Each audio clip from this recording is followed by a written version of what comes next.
હાલના સમયમાં બદલાતી જીવનશૈલી, વધતો બેઠાડું જીવન, મોબાઈલ અને કોમ્પ્યુટરના લાંબા ઉપયોગ તેમજ વ્યાયામની અછતને કારણે સ્નાયુઓ અને સાંધાના દુખાવાની ફરિયાદ સતત વધી રહી છે. નાના યુવાનો હોય કે વૃદ્ધો, દરેક વર્ગમાં આ સમસ્યા સામાન્ય બની ગઈ છે. દુખાવો થતાં જ લોકો તાત્કાલિક રાહત માટે ઘરગથ્થુ ઉપાય તરીકે ગરમ પાણી કે બરફથી શેક કરવાનું પસંદ કરે છે.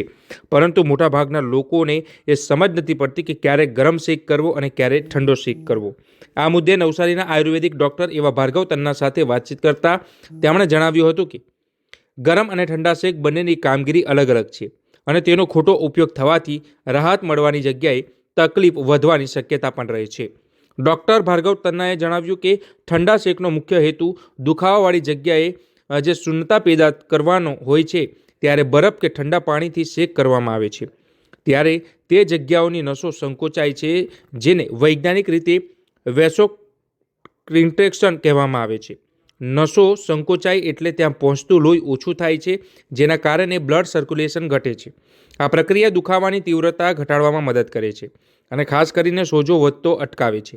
ડૉક્ટર ભાર્ગવ તન્નાના જણાવ્યા મુજબ કોઈપણ પ્રકારની તાજી ઈજા, અચાનક વાગવું, મચકોડ આવી કે પડવાથી તરત જ થયેલા દુખાવામાં ઠંડા શેકનો ઉપયોગ કરવો સૌથી વધુ લાભદાયક હોય છે. ઠંડા શેકથી થોડા સમય માટે દુખાવાવાળી જગ્યા શૂન્ય થઈ જતી હોય છે, જેથી દર્દીને તાત્કાલિક રાહત મળે છે. તો બીજી તરફ ગરમ શેકની અસર સંપૂર્ણપણે અલગ હોય છે. ગરમ પાણી કે ગરમ વસ્તુની શેક કરવાથી તે જગ્યાની નસો ફેલાય છે, જેને વેસોડાઇલેશન કહેવામાં આવે છે. નસો ફેલાતા ત્યાં બ્લડ સર્ક્યુલેશન વધે છે અને વધુ પ્રમાણમાં ઓક્સિજન અને તથા પોષક તત્વો દુખાવાવાળી જગ્યાએ પહોંચે છે. આ પ્રક્રિયાના કારણે શહેરની હીલિંગ પ્રોસેસ શરૂ થાય છે અને સ્નાયુઓને મળેલી જે જકડન ધીમે ધીમે ઓછી થવા લાગે છે.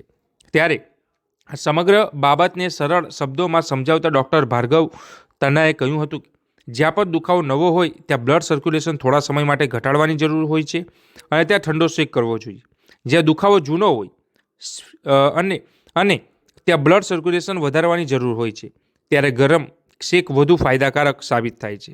અંતમાં તેમણે લોકોને સલાહ આપી હતી કે જો ઘરગથ્થુ ઉપાય છતાં દુખાવો લાંબા સમય સુધી રહે, સોજો ઘટતો ન હોય કે તકલીફ વધી જાય, તો સ્વયં સારવાર કરતાં પહેલાં નિષ્ણાત ડૉક્ટરની સલાહ લેવી અત્યંત જરૂરી છે. કારણ કે યોગ્ય સમય, યોગ્ય સારવારથી જ સ્નાયુ અને સાંધાના દુખાવામાં સાચી રાહત મળી શકે છે. ઘણા બધા લોકોના મનમાં એક સામાન્ય પ્રશ્ન હોય છે કે સ્નાયુ અથવા તો સાંધાનો કોઈ પણ દુખાવો હોય તો તેમાં ગરમ શેક કરવો જોઈએ કે ઠંડો. તો ચાલો આજે આ વિડીયોમાં વાત કરીએ કે કયા પ્રકારના દુખાવામાં કયા પ્રકારનો શેક ઉપયોગમાં લઈ શકાય. હવે સૌપ્રથમ જાણીએ કે ઠંડા શેક અને ગરમ શેક બંને કામ કઈ રીતે કરે છે. હવે ઠંડા શેકનું કામ છે કે જે પણ જગ્યા પર શેક કરવામાં આવે ત્યાં થોડા સમય માટે નમનેસ પ્રોવાઈડ કરવી અને ત્યાં જે પણ નસો લોહી પહોંચાડતી હોય તેનું વેસોકોન્સ્ટ્રિક્શન કરવું, એટલે ત્યાં બ્લડ સર્ક્યુલેશન ઘટે છે. અને બીજી બાજુ ગરમ શેકનું કામ છે કે તે જગ્યા પર બ્લડનું સર્ક્યુલેશન વધારવું કે જેના દ્વારા ત્યાં હીલિંગ પ્રોસેસ શરૂ થાય. હવે કોઈપણ જગ્યા પર જો નવો દુખાવો હોય અથવા તો જો તરત જ વાગ્યું હોય તો ત્યાં પહેલાં ઠંડા પાણીનો શેક કરવો જોઈએ, કારણ કે ઠંડા પાણીથી ત્યાં થોડા સમય માટે નમનેસ પેદા થશે અને તેના કારણે દુખાવામાં પણ થોડી રાહત મળે અને જો સોજો આવતો હોય તો એ પ્રક્રિયા પણ ધીમી પડી જાય.